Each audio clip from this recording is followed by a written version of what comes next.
Welcome to In the Cut, the show that gets you up close and personal with BN and our community. And now, here is your host, Kevon Cameron.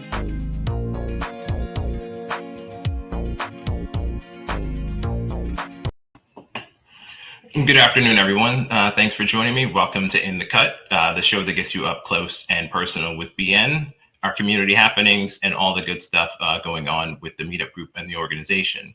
My name is Kevon Cameron. As Mandisa said in the intro, I am the host of In the Cut. I am also the lead organizer of BN's New York City affiliate. This show is a production of BlackNonbelievers. It's a 501c3 nonprofit based out of the Atlanta area. We connect Blacks and others and allies who are living free of religion and might otherwise be shunned by family, friends, by providing a caring, friendly, informative community instead of accepting dogma. We determine truth and morality through reason and evidence. Our mission, of course, is to provide secular fellowship, nurture and support non-believers in coming out, encourage pride in non-religious identity, educate the public on the history and current state of non-belief in the Black community, and of course, organize events for charitable causes. BN welcomes all, regardless of age, gender identity, sexual identity, national origin, racial identity. However, our content and our work prioritizes Black non-religious voices. With that said, I would like to, of course, introduce my co-host and the founder and president of BlackNonbelievers, Mandisa Thomas. Hey, Mandisa. Hey, Kevon, what's going on? Thank you, everyone, for tuning in this afternoon to In the Cut. We have a really great show for you this afternoon, so I hope you really enjoy. We will be talking about one of my favorite subjects, rap, hip-hop, etc. And I'm really, really glad that we have two vets in this community, and I would say even in the music, joining us today. And we hope that you will enjoy this show. We hope that you will support both BlackNonbelievers as well as what will be discussed today. And before we get started, I'd like to thank Kevon and the New York City affiliate crew for attending the memorial for my father last week, my father, Leroy Dixon, who passed away last month. And February just continued to bring us some hits, which was so unfortunate. But of course, we keep things moving.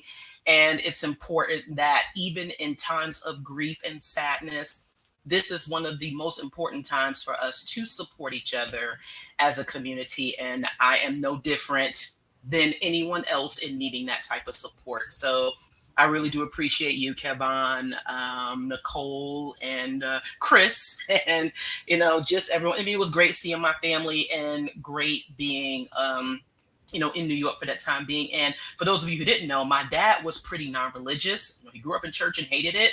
So, I think had he known the impact of this community, perhaps, it would be interesting what, we had conversations about it, but, it is good to know that there was a foundation there for me, which in turn helped me to help others in joining this community. So I'd like to say thank you all once again. And with that, I will turn it back over to Kevon. Thanks, Mandisa. I appreciate it. It was a good service. It was not a service, but it was a good event. It was nice to see you. I don't get to see you as much as I like in person, so that was a good time. But yeah. I'd like to also remind people before we get in that to check out the meetup page. We're doing meetups all the time, so check us out. It's our original focus, and it's what we're still doing. So check us out there. But let's get into it. We have a show today. We have a great show for you today, actually. We have a couple of guests. I'd like to introduce both of our guests now. Greydon Square and Tombstone Da Deadman. Greydon Square is perhaps one of the most well-known hip-hop artists in the secular community. Raised as an orphan in Compton, California, at the age of 9 years old, he taught himself how to play piano at one of his foster homes. As a teenager, Greydon joined a set of the notorious LA-based gang, the Crips, which led to him getting involved in criminal activities. In 2001, he enlisted in the U.S. Army and served in the Iraq War in the 82nd Airborne Division. After leaving the Army, Greydon studied at Arizona State University, where he began questioning his religious beliefs, leading him to atheism. Greydon has a number of albums to his credit, including the CPT Theorem, the Kardashev Scale, and the Compton Scattering. He was the founder and Grand Unified Theorem of the Grand Unified Theory Organization, and he collaborated with a number of hip-hop artists, including Cannabis, Cool G Rap.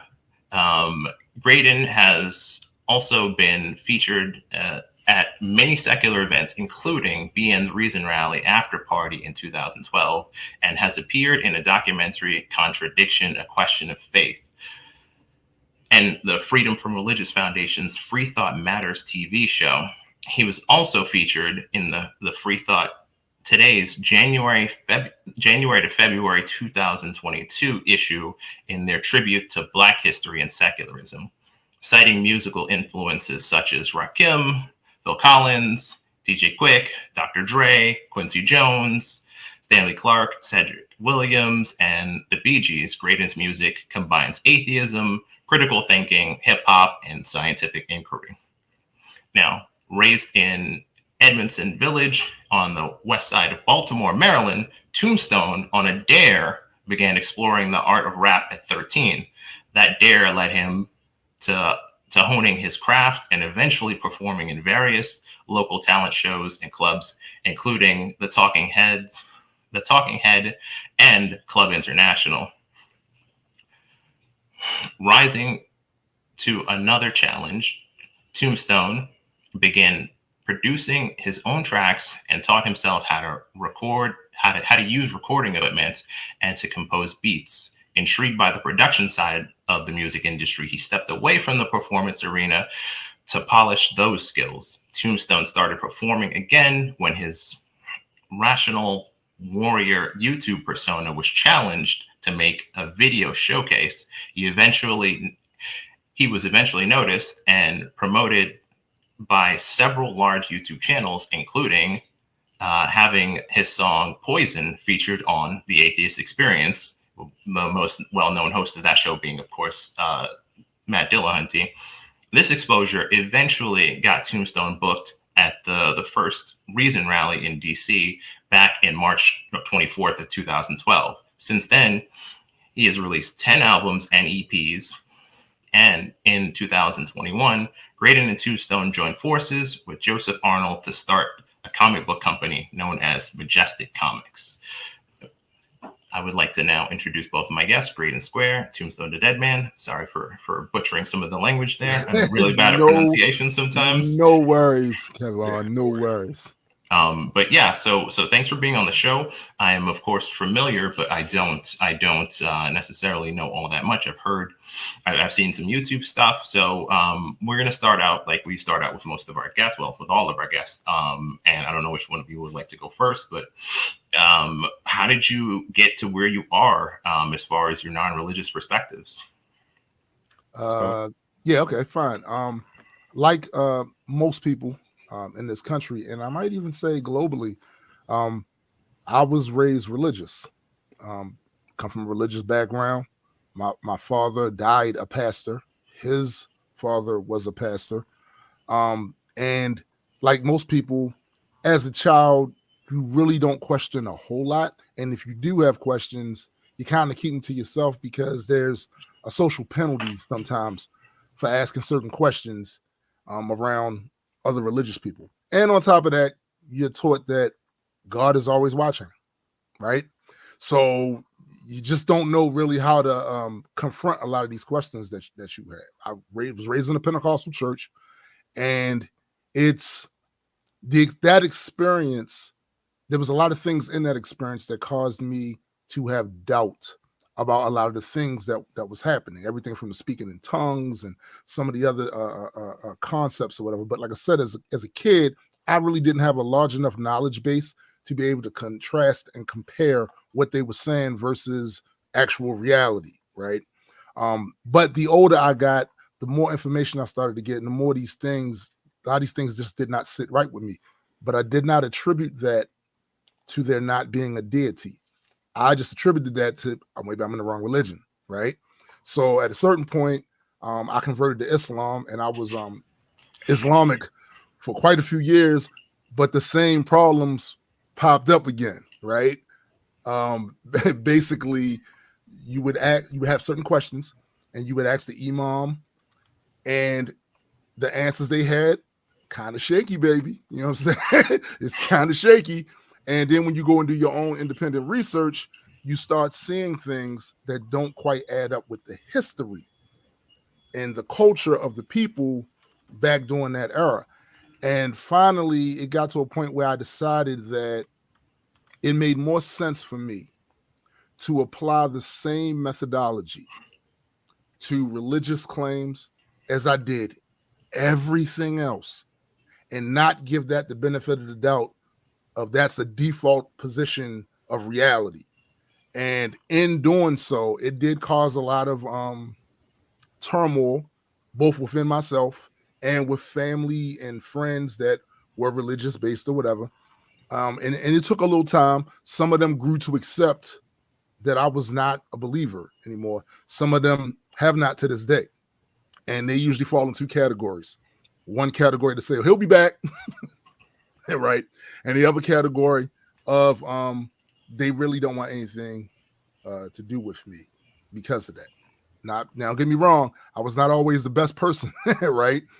But it's not because of anything I did to them. It's simply because I no longer believe that story, you know. And how it intersected with my music was, like, I think a little under 20 years ago, I wrote my first atheist themed song when I was in this one group. And that was just to express how I felt about it at the time. I did not have a following. Nobody knew who I was. It was just me making music about that. But I did not touch the subject again, really, until I want to say 2010. And I did that for YouTube. The theme of my Rational Warrior channel was talking about my feelings on religion and its impact on society today.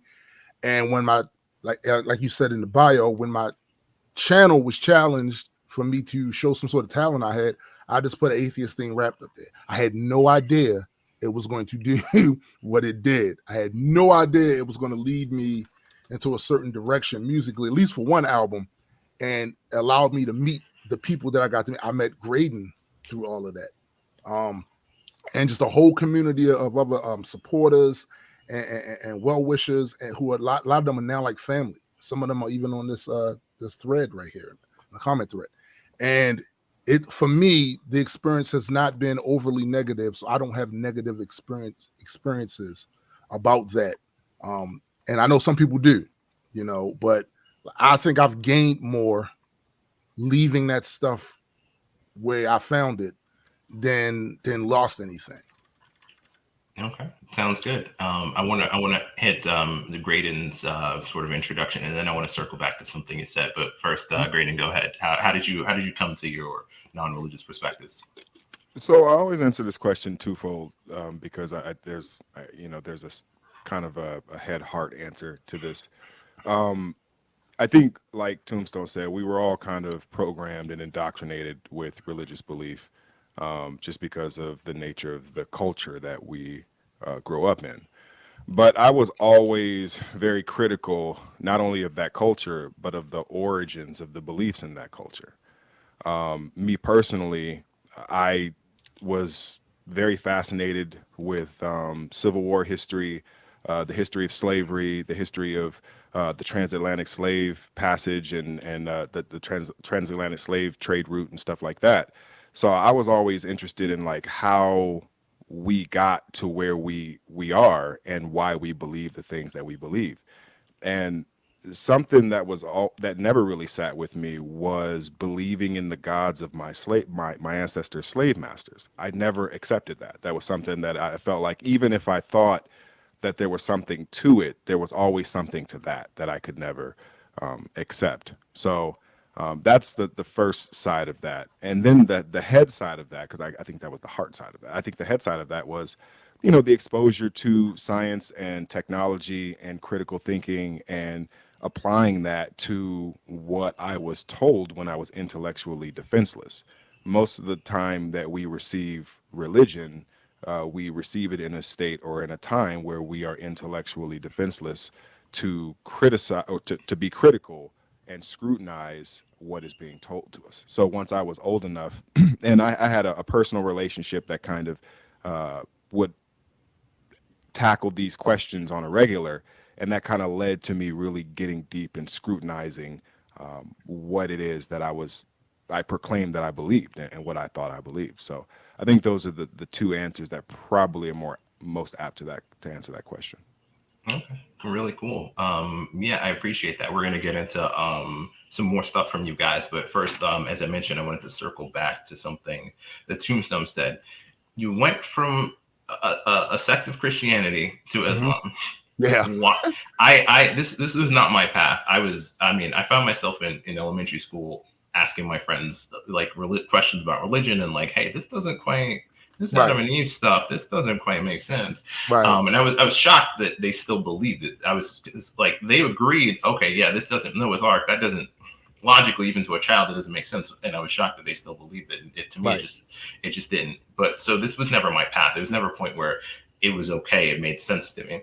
But I know so many people, so many Black men especially, who go from Christianity to Islam. What is the appeal there, do you think? Yeah, well, I can say for myself and just from my observations, right?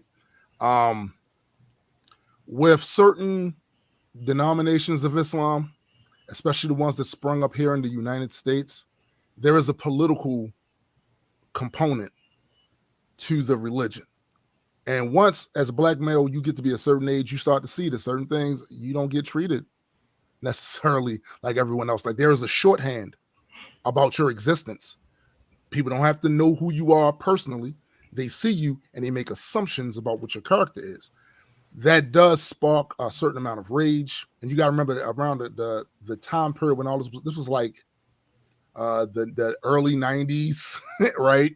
So there was also a hip hop component to it, because I was heavily, I was an artist in hip hop, and that the theme, some Islamic themes, or what I would call Islamisms, had infiltrated within hip hop as well, right? So it was a lot of these different things that was attaching itself to things that I was familiar with and had a good feeling about, or it was attached to observations that I saw that was happening in the world to me, to my friends, and to my family. So when this particular denomination of Islam, like a few others, actually was addressing those things, where other people did not want to talk about it, they didn't want to have any they didn't want to forge any connections between that and what we were believing as far as which God we worship, and something like Greydon said earlier about not worshiping the same deity as the people that enslaved you.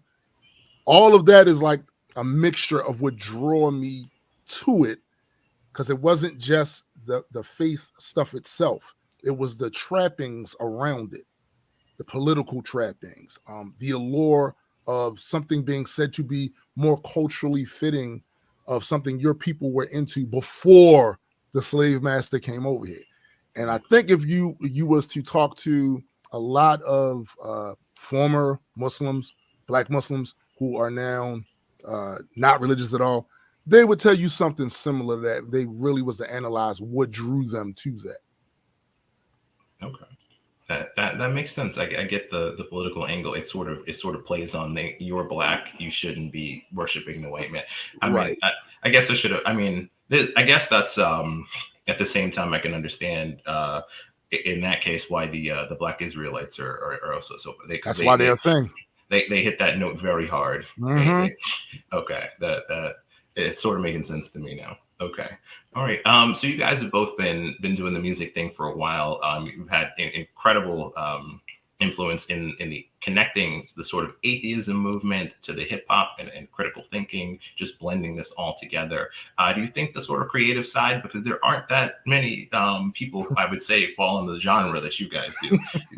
You think the creative side, I'm going to go to since Deadman spoke, I'm going to go to Greydon for this first for this. Do you think the creative side is just as important? And what do you think you've learned from other artists such that there is within the movement?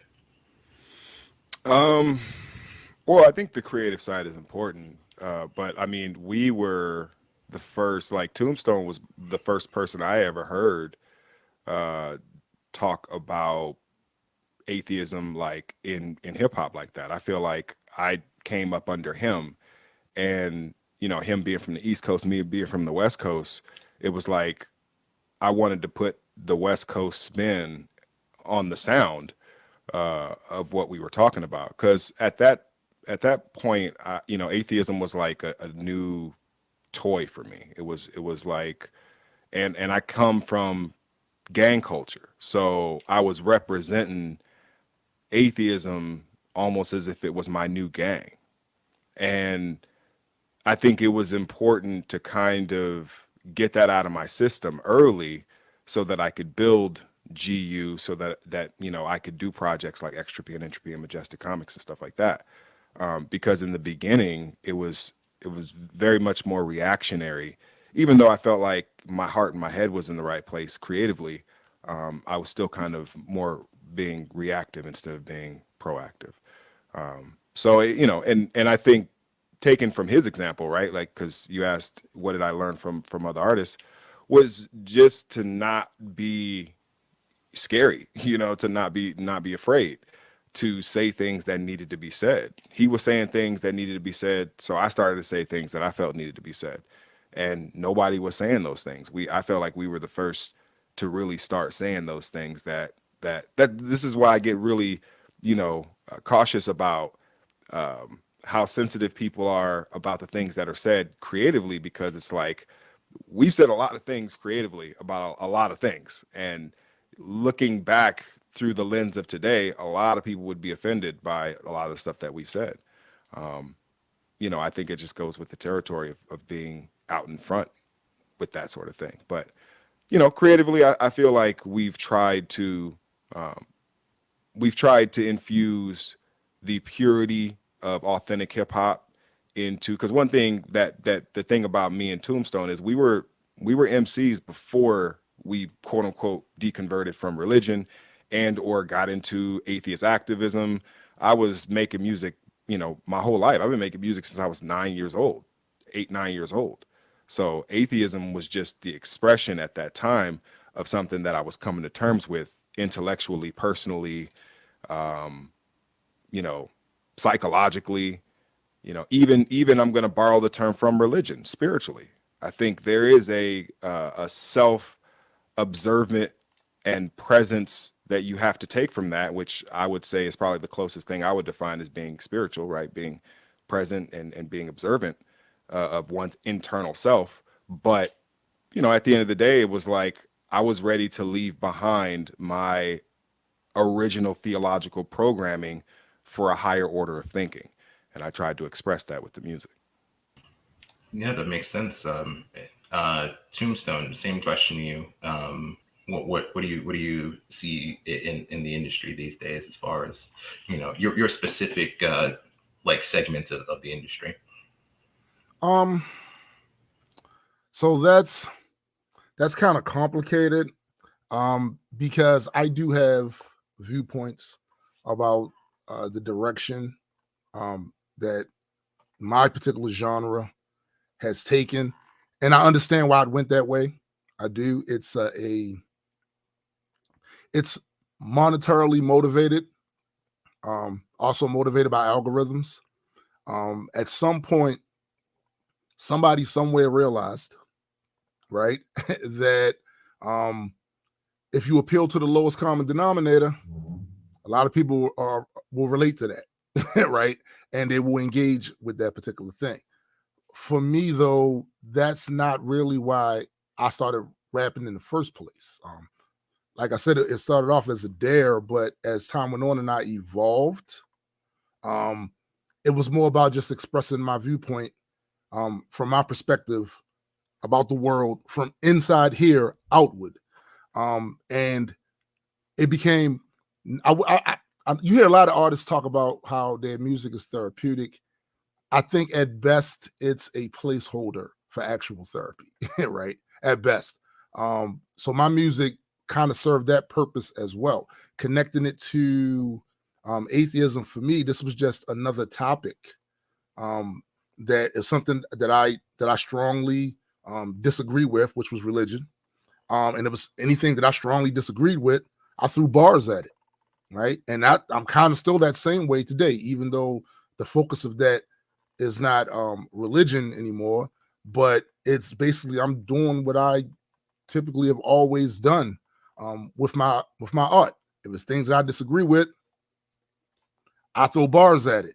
And I think one of the things that Greydon and I were able to do with this is attract a different audience to the conversation. And I think that's important too, because a lot of the times if you looked at what was happening in the activist atheist community for a long time, it kind of focused in on debates, it focused in on lectures and things of that nature. Well, there's a huge segment of the people that are not going to watch those debates. There's a huge segment of the population that's not going to listen to those lectures and not going to read any of those books, but they will listen to some music. And if they like the music and they kind of like what you're talking about, or already have doubts about certain things, and you're bringing it up in your music and in your lyrics, that segment of people are more liable to listen to that and take that in internally and actually sparks thought. And I think that's kind of what we were both attempting to do, Greydon over there on the West Coast, me over here on the East Coast, trying to spark thought, especially in our community. And it just so happened that we wind up connecting with one another throughout our collective fan base. His fans, that loop, like they kind of lapped over to my fan base. My fans overlapped over to his fan base, and they were talking to each of us about each of us. Hey, have you heard of Greydon Square? Hey, have you heard of Tombstone Da Deadman? And we figured like we could be more effective together, forging our creativity together than we ever could separately. Agreed. So. Yeah, I want to circle on focusing on two things. First, music is therapy, like that simple, but I don't think a truer thing has ever been said. I think about some of the bad times in life, and music is, it keeps you going. I really think somehow that never popped in my head before, but yeah, music is therapy. It's genius. Secondly, the other thing I wanted to focus on was the approach part, because like you said, a lot of the secular movement is debates. And when I first, like, I've never been like, oh yeah, religion is great. Like, oh my God, I'm going to church and I love it. But I wasn't super into the movement before. I think when I got into it, I was 27. I just moved to DC, and I was all about the debates. I'd go to the debates and in person, and I watched everything on YouTube. But eventually, a debate looks like a debate. Right. I think the last one might have been, I don't know, 2014-ish, when I saw like the last debate that I thought was like really, I think it was the Bill Nye one actually. It might have been the last one that I thought was like really, but like what you said, it's coming from a different angle, introducing people from a different perspective that they might not, they love the music, they love that. And this guy is talking about some stuff that, it's been in my head for a minute. Maybe it's right. Cool. We're gonna get into some other things, but before we do, Cynthia McDonald is actually in the chat. She's been throwing it up there a bit. She brought up something that I was thinking about that I was going to ask Greydon. That corridor in the background, is that a Star Trek corridor, or is that from another series? Is it a Star Trek corridor? But I got the original series poster right here, and I mean, I'm probably, I don't know, the super Trekkie. I feel like I'm the most famous Black Trekkie on the planet. That's just me, you know what I'm saying? But yeah, no, I'm a Trekkie hardcore through and through. Are you watching Picard? And if so, what do you I'm think? watching everything, and I mean, I think Picard is fantastic right now. I think that it's taking the lead over Discovery, which I also thought was really fantastic. Discovery has been amazing this year, and I don't know what it is about Discovery in their even years being their best years. It's like season 2, season 4. Now I got to sit through a bad season 5. I don't think it's gonna be, but it's like they seem to do the even season sort of. We're gonna make that the best season. So I hope that we get 2 more seasons out of Discovery, so we get a really good season 6 instead of this. What I know is coming is this drop off of season 5, but Picard season 2. Picard is dope. I love it. I mean, I think Whoopi Goldberg reprising Guinan is fantastic. I think, you know, Picard as a character has never been better. Patrick Stewart is really, I mean, I have never seen him as a better actor. And then his supporting cast, I feel like they're well picked. The stories are intriguing. I don't feel like they're trying to tell the same Next Generation type story. So Absolutely. I'm really into it, man. I think Star Trek we're in another golden era of Trek, and we're going to get 3 more shows. We're getting Strange New Worlds, Section 31, and Starfleet Academy in the next 5 years. So I'm with it. Okay. On that note, I think I'll keep my opinions to myself about Picard. The return of Q. I don't know. I haven't checked the season 2 out yet. But season 1 was not. It wasn't quite doing it for me. It was interesting and different, but it was like, okay. I'm gonna check out season 2 definitely. But I've been a bit disappointed. I watched the first 2 seasons of Lower Decks also. I was like, what is this? You don't like Lower Decks? It seems very nostalgia focused. Like they had the Tom Paris episode. Everything's a reference to Q. It seems very, very hardcore nostalgia focused to me. Oh yeah, I mean it's designed to be a love letter to Trekkies from a Trekkie. I mean it's not. In fact, if you weren't a Trekkie and you found humor in it, I would almost question that, because it's designed for the most hardcore Trekkies. Like everything is a layered reference to something in Lower Decks. Everything. Right. Like even from the way they do their credits, their the intro, their humor, the way that Captain Freeman is, I feel like it's all a reference. Even Captain Freeman's relationship with Mariner is a subtle reference to Discovery's relationship between Michael and her mother. And it goes with Lower Decks. I love bars. I get the about the new Star Trek. It's hard for me to say anything bad. I get the reference part. I'm just from Star Trek. I'm just looking to sort of certain things you're looking for. So to push the concept forward, not so much nostalgia.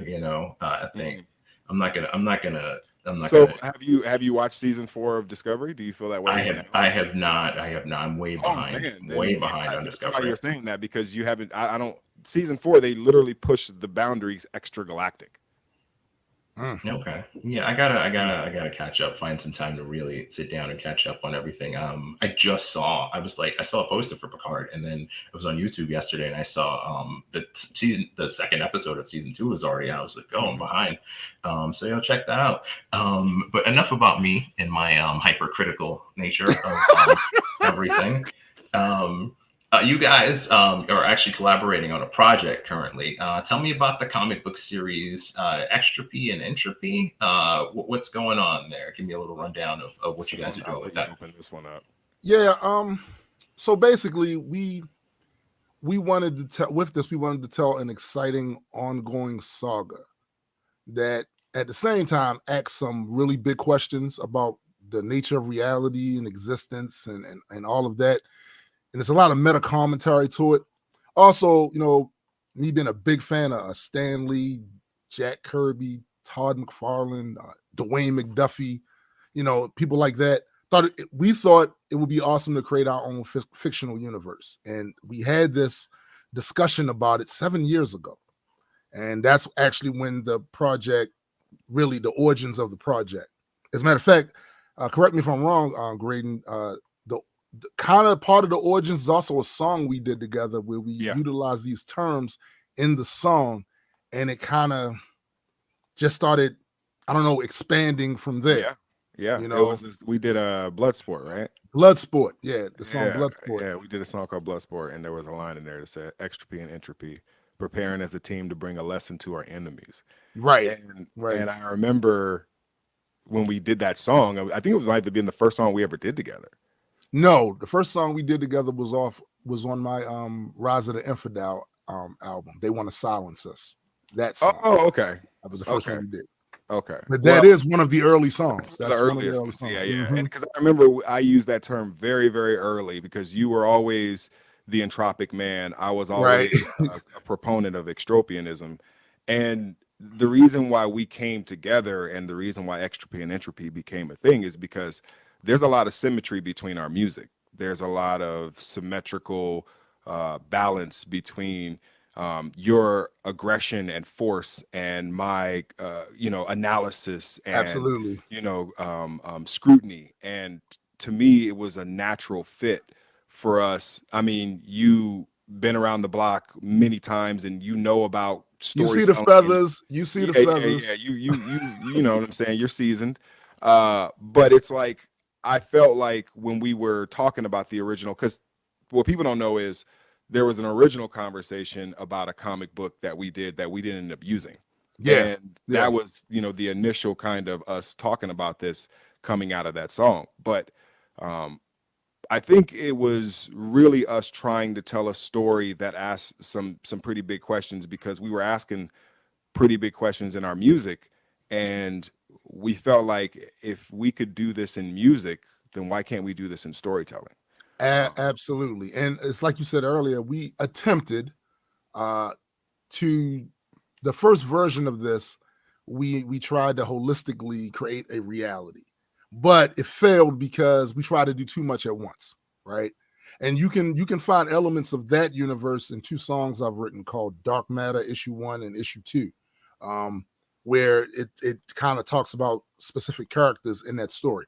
But it, like I said, it just didn't work. So what we did is we scrapped that and we decided to start with two main characters and we built their reality around them. So these two characters, they come from different civilizations, species, and cultures that in their past, they were forced because of some fairly apocalyptic circumstances to like work together, and they eventually formed a friendship. So one of these characters is a scientist from a highly advanced type 2-ish civilization named Grey of Extropia. The other is a ruling monarch of a brutal, powerful warrior civilization, Malik, son of Memnon, the Lord of Entropy. These two characters have different philosophies, different outlooks on life, different cultures. But one of the things we wanted to stress in the story is that the connection that they did find with one another became powerful in and of itself in their ability to solve big problems. Right. And like I said, we wanted this to be exciting. So it's kind of a mixture, definitely a sci-fi with trace elements of the superhero genre, just in there for familiarity. But it's one of the, I got to tell you, when we first started writing this, we wrote so much. We wrote so much that we end up writing 3 whole issues at one time and didn't realize that these could be broken down into 3 issues. And we finally found an artist, Joseph Arnold. We call him Big Struck. Yeah, Structure. He is an amazing, amazing artist, truly talented, and he helped bring the story that we have and the characters that we have to light visually. And it's I gotta say, it's probably my favorite project that I've worked on through all these 40 plus years of creativity. Well said. I think just to kind of piggyback on that is, I have no issues in being creative musically. Right? I've never had any issues being creative musically, but I've always desired to evolve that creativity into storytelling. And it wasn't until the relationship between, me and Tombstone progressed creatively to where I felt comfortable to bring something like that to someone and say, hey man, would you be interested in like writing a story together?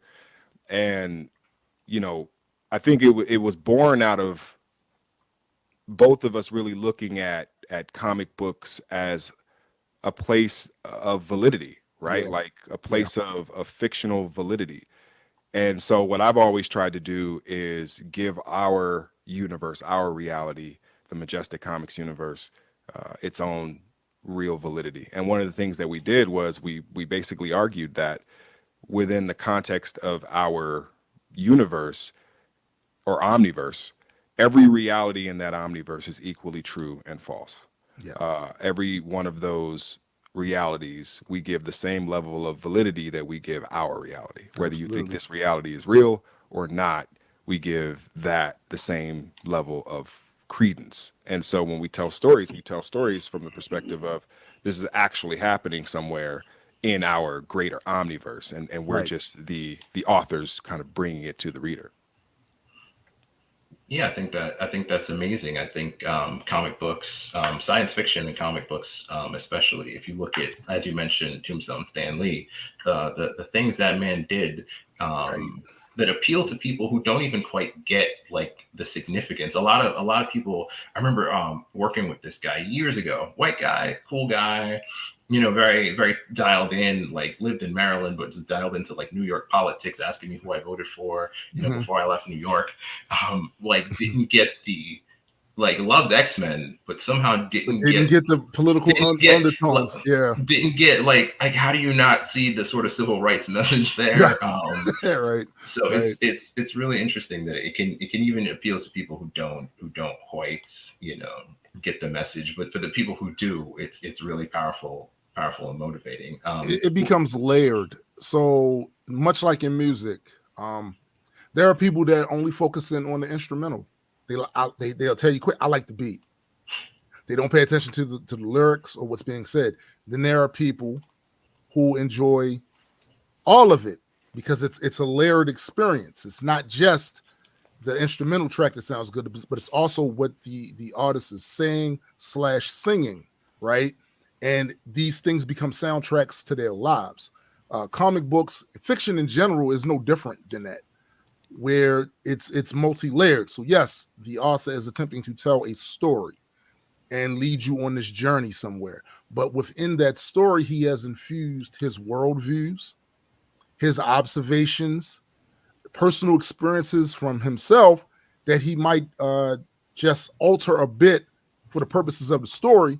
And if you're really into the story and you can see these paradoxes and parallels and all this other stuff in that story becomes just a part of your headcanon, to quote my man SBJ, is a part of your headcanon, right? And that's one of the things we wanted to do with this story as well. The conflict in this story is on an omniversal scale. Yeah. And we start off big and then we scale down so you can see the contrast between the big, fantastic in nature realities and then our reality and how they will compare with one another. I took a lot of inspiration from H.P. Lovecraft because I love the way he constructed some of these characters, and we do have a character in the story who is very Lovecraftian, right? It's very Lovecraftian, and there's so many different. You mentioned Stan Lee before. So many of these different fiction writers before us has inspired what we wrote. Greydon was reading a lot of science fiction. I was reading a lot of comic books. It just was a natural fit. Yeah. And the way the story came together, it just was like a natural fit. Yeah. What's interesting about it is the influences that we had, I think, inspired not only the characters and the lore behind the characters, but even in the way that we wrote and how we even put the comic book together. And I got to give a shout out to Structure as well. If it wasn't for him, we would not be able to bring these to life in the way that we do. I mean, if you see the hoodies and the t-shirts that Tombstone is wearing, it's like the way this translates to print is directly from our mind. Yeah. He will listen to us talk and will draw what we're talking about in real time. He did that with the comic book cover. We was telling him what we wanted for issue 0's cover. And while we were talking to him about it, we wasn't paying it. We were so engrossed in creating the imagery in our heads for what we wanted. We didn't notice him right there on the video on Discord And then when he was done, he was like, "You mean like this?" Yeah, he turned it up. He It's showed it to us. amazing. Like, wait a minute, He's what? amazing. Yeah, he's amazing. Yeah, I think yeah, it's really interesting, and it sucks when some people sort of get lost. They sort of get lost in the weeds. I don't want to get into it too much, but like with a story like Armageddon, which is over the top. It's a Yes. crazy over Yes. the top, but people are like, oh, you can't like drillers can't be astronauts. I'm like, you're sort of missing the point. sort of missing the point of like human beings coming together, working together, saving the world. It's sort of an over the top. Let's you could apply that to climate change. People like sucking it up like this is a common enemy. Like let's get it done. But a lot of people get a little lost in the weeds. It's like don't really appreciate like the comic book sci-fi world as much as they should. Yeah, they're not as flexible. Like I have had the experience of talking to people who don't get fiction, period. They don't get it. Even if they like some of it. They don't get it. And it's kind of difficult to talk to them about that because it's almost like you're having two different conversations. You're talking past each other with that. I'll give a classic example. I've met atheists who won't even accept a deity in a fictional story. It's a fictional story, right? right. It's not meant to be a documentary or history or anything. It's a fictional story. Like you said, some people they tend to miss the overall point of it. Yeah. So a couple more things. First is let's say like somebody, you guys put this together, and I'm assuming it's probably easier these days than it would have been, I don't know, 20, 30 years ago. Yeah. Bro. But let's say, I don't know, there was a handsome young atheist organizer in New York who had some ideas. And he was wondering, like, or anyone was wondering how to put a comic book together. What are some tips you have? You want to fill this grade and I can jump in? Yeah. I would first say you got to find an artist who believes in what you're doing, because you're not going to invest money into your initial idea knowing that somebody who's drawing it doesn't believe in it. You need to find someone who actually is like, okay, I think this could work. I really like your idea, and we're going to do this together, right? Because comic book companies and publishers and stuff, they're like record labels at this point. They're looking for already made stuff. They're not trying to teach you how to do this and develop you and all that type of stuff. The A&R days are over in every part of the world, essentially. That's a fact. Pre-made, you don't come pre-packaged, like they're not interested in you. Yeah. And so I will say finding an artist. Now, finding an artist is actually easier in 2022. It is 2022, right? Yeah, it's 2022. Okay. We get lost in different realities. So sometimes I didn't even know what year it was. I was like, wait a minute, what year is it?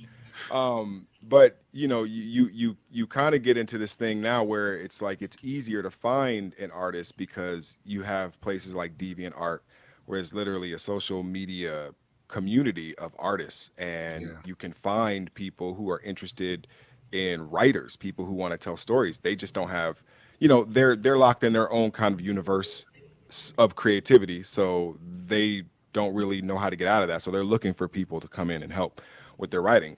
And so when you get into this tandem, artist-writer tandem, of someone who actually believes in what you're doing, then you start actually putting together a project, an issue zero, a type of like, pilot issue that you can start marketing. But I also think you should probably have someone that you're going to have in mind that you're trying to write the story for, because the thing that we've been, fortunate, some may even call blessed to have, which is a fan base that predates the comic book. Yeah. Tombstone had fans before he met me. I had fans before I met him. And so when you let them know, like, hey, by the way, that guy that you guys like that I do all this music with and that I enjoy working with, we're also doing a comic together. And I'll check out the art. It's actually easier to do that when you have that fan base already there. But if you don't, it's an uphill climb, because there's always another artist out there. There's always another person out there. Writer. There's always another writer out there, and there's always people out there trying to pitch their stuff. So you're getting into a flooded market. But if you're able to and I wouldn't I wouldn't shy away from, ideological alignment, right? So like Black Sands was perfect at this. This is the perfect example. Yeah. They created a niche. A Black identity within their comic book that people who look like us can identify with, and they use that to market their story. Now, whether you like their story or not, or you think the art is great or not, it's irrelevant. Their marketing strategy was ideological and identity alignment, and Absolutely. what they felt like they could market to you with was the fact that, hey, you're a particular demographic. We make this for a particular demographic, and so here it is. So I think that's the short answer, really. If you, Yeah, and just a couple of other tips too.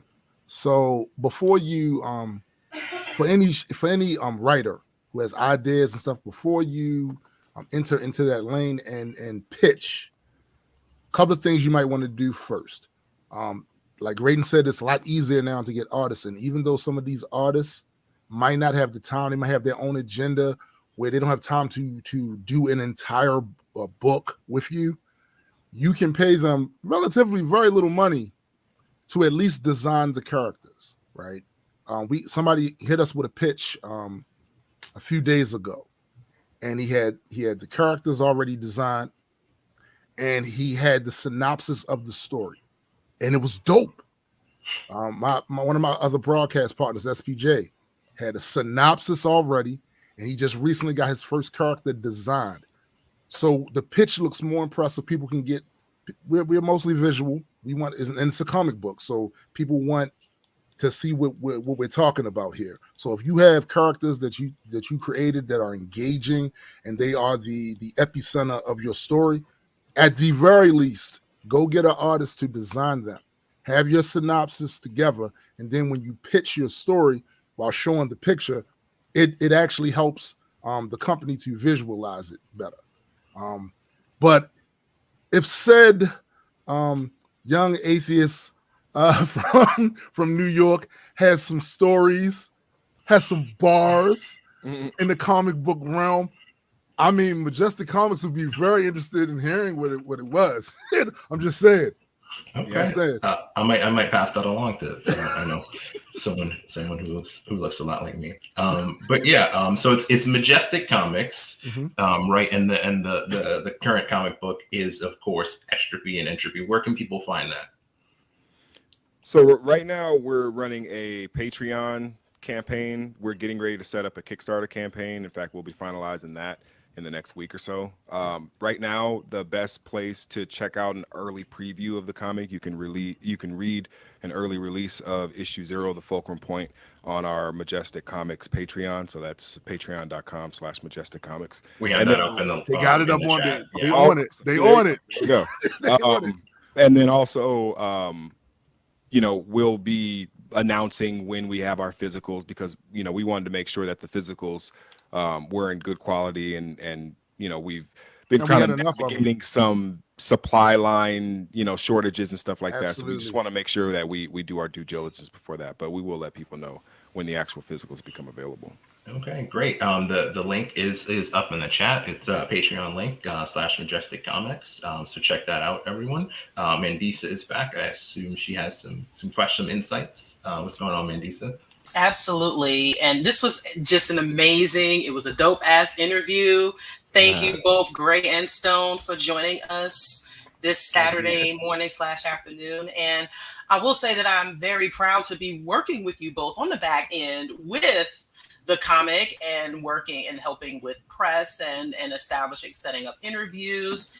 And also I am going to be working very hard.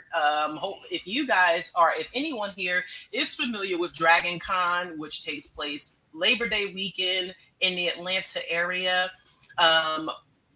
expect to see both Gray and Stone there, because we will be pounding that pavement on that.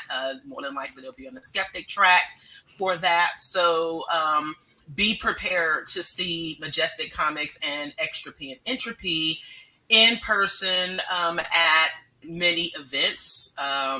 For those who and Greydon and Stone know, working with me from the Reason Rally after party, I don't play when it comes to getting Yep. stuff together. No, she And doesn't. this is very important to not just our community, but I think it is really, really good for comic book enthusiasts, graphic novel enthusiasts.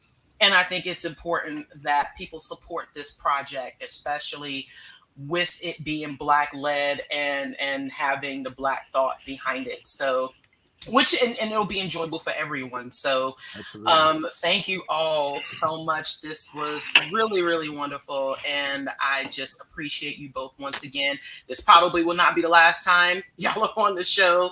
Have us on again. Yeah, so we'll definitely be working on we'll be working on this more closely. So everyone, please stay tuned. Thank you both once again. Thank you, guys. Absolutely. Peace. Thanks, Kevin. No problem. Thanks for coming on. All right. So before we go, we do have some reminders for everyone, right, Mandisa? Want you to guys to make sure just a couple of things we have coming up. Check out the Where We're Headed podcast. It's run by this guy from DC who does a thing. It's out of our Washington DC affiliate, run by Ro. Really cool guy who runs that. Check out that podcast. The link will of course be in the chat. Lots of great, interesting conversations. Maybe not as interesting as these. I'm kidding. It's really great conversation. So check out that podcast. Again, the link in the chat. Also, if you're in the Atlanta area, tomorrow, the 20th, join the Atlanta group, that is. They'll be doing brunch at the Flying Biscuits on Collier Road at 10 a.m. We'll have that link up as well. Or you can, of course, check that out on the meetup page. It's Black Nonbelievers of Atlanta on the meetup page. A little hard to find stuff on meetup, but check us out if you're in Atlanta. Also, Mandisa will be in Orlando soon, speaking with the North Orlando Oasis on Sunday, March 27th at 10 a.m. You can catch that, of course, on Facebook and Zoom. And also we'll be at the Multicultural Student Center at the University of Central Florida on March 28th from 4 to 5 p.m. in the Love Oak Ballroom, of course. And don't forget to join us for BNCCon. I'll be there. It's our annual cruise. It's coming up in November. Check out the link. It's bnccon.com. It's also accessible through the BlackNonbelievers.org site. So check out BNCCon. It's a really great time. It's a week of fun at sea. So check that out. And last, but definitely not least, Camp Quest, volunteers needed for Camp Quest. It's coming up for 2022. It's the summer. Check out Camp Quest. We'll have a link for that up it's a great organization. We'll have the link up in the chat as well in a second. And that just about wraps up the show. Did you have anything else you wanted to remind people of, Mandisa, before we let? Yes. So before we go, I'd like to thank the Freedom from Religion Foundation for being a 2022 partner with Black Nonbelievers. For those of you who aren't familiar, we do have a partnership program where we are encouraging people to financially support, or organizations to financially support Black Nonbelievers and the work we do. This is important to our demographic and to our representation, which really does make a huge difference. There is no one else doing the work that we do in this movement, and we've been doing it now for 11 years. And as challenging as it gets sometimes, I am very, very happy to say that we are still here. We are still amplifying and elevating our voices, and we are still continuing to work together with those like Gray and Stone who are veterans, and also those who are coming into the movement that are new and who are still pushing things forward. This is absolutely important. So that this is the reason why we do what we do. And like Tombstone said, that was very, very important. And I think Gray emphasized this as well, is the fact that, we are everyday people. Music speaks to us. The creativity speaks to us, in addition to the intellectualism and the critical thinking it all works together. So I am going to step off of my soapbox there, and just we're just going to continue to push this forward, and just continue to work together, because as we're seeing, there are more people leaving those beliefs behind, and having that foundation and having those resources really does help. And there is enough in the way of content and organizational work for people to find and for us to grow. So with that, I'd like to say thank you once again for probably like the umpteenth time, and we're gonna get out of here very shortly. Yeah, that wraps up the show. Thanks for everyone. Thanks to Mandisa for starting the organization to begin with, but also for producing on the back end. Thanks to Greydon and Tombstone. Be sure to catch us on our next show 2 weeks from now, every first and third Saturday of the month. And the last 4 things I want to leave you with, of course, remember to follow us on social media. You can find us Black Nonbelievers on all social media platforms. Subscribe to us on YouTube, Black Nonbelievers on YouTube. Of course, join us at our in-person and streaming events, the Black Nonbelievers on Meetup, and support us at blacknonbelievers.org. Thank you. Thanks. See us on our next show. Bye.